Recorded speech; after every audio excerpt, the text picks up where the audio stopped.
let's learn about who John Snow was and why he's important to epidemiology today. Let's see what we can learn from his story. Before that, let's talk a little bit about hypotheses. In epidemiology, a hypothesis is a formal statement about a disease or a health outcome that can be tested through the systematic collection and analysis of data. What does that look like? Scientists will follow a step by step process when developing and testing hypothesis statements. First, they'll make an observation, or a series of observations, about two things that frequently seem to go together. Usually, that's an outcome and an exposure. Next, they'll review all the literature about that outcome and all the exposures they've noticed, and try to figure out what areas do they need more information on. Next, scientists will form a theory about how that disease is caused, how that outcome and those exposures are linked. Next, they'll write a formal hypothesis statement that they can actually use to test their theory. And finally, they'll systematically collect data in an unbiased way, or as unbiased as possible, to test that hypothesis. Let's talk about London in the 1850s.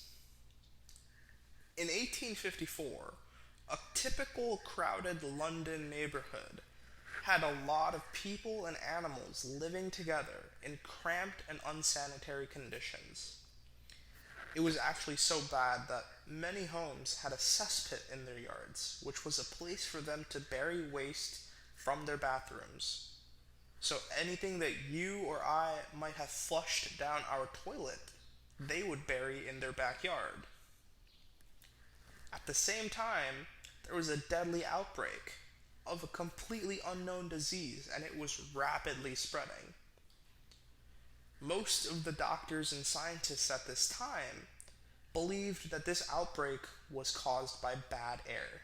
Now, this was a really accepted scientific thought at this time. Bad air was thought to be the cause of a lot of disease.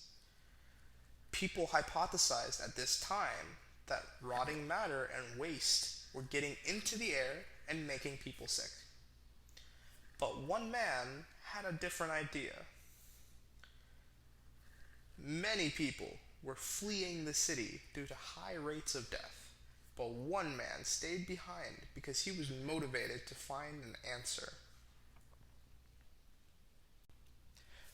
That man was John Snow.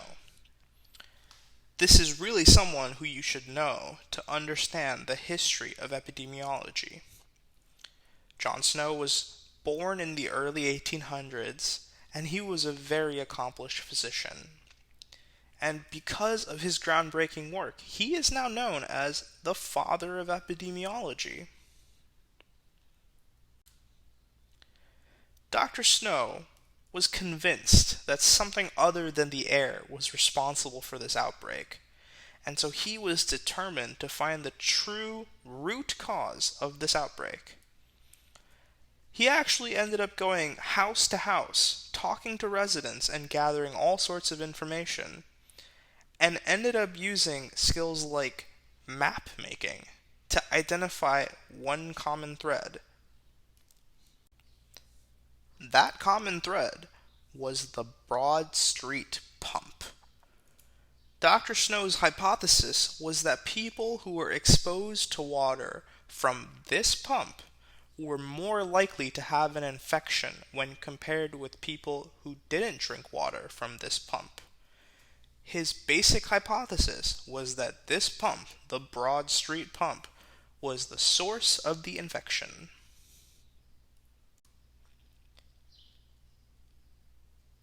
As part of his map making, Dr. Snow represented the number of deaths at each home using a series of lines, and this ended up showing that the density of deaths due to cholera were greater around the Broad Street water pump. From his maps, John Snow noticed all of the cholera patients had a single connection, receiving water from the same pump. So, on September 8th, Snow tested this hypothesis by removing the pump's handle.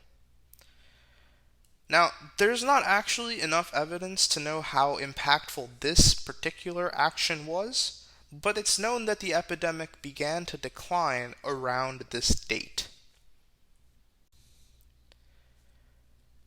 Water pumps, like the Broad Street pump, were not the only source of water in London, and not the only hypothesis that John Snow had about cholera.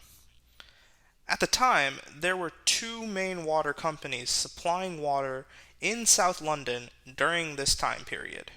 There was the Lambeth Water Company and the Southwark and Vauxhall Water Company. So John Snow gathered data by recording cholera outbreaks and water suppliers of local residents. He tested another hypothesis by counting the number of deaths per 10,000 residences. So this chart that you're seeing has the real numbers from John Snow's research, and you can see in the highlighted red box that Southwark and Vauxhall Water Company had the highest number of deaths per 10,000 houses.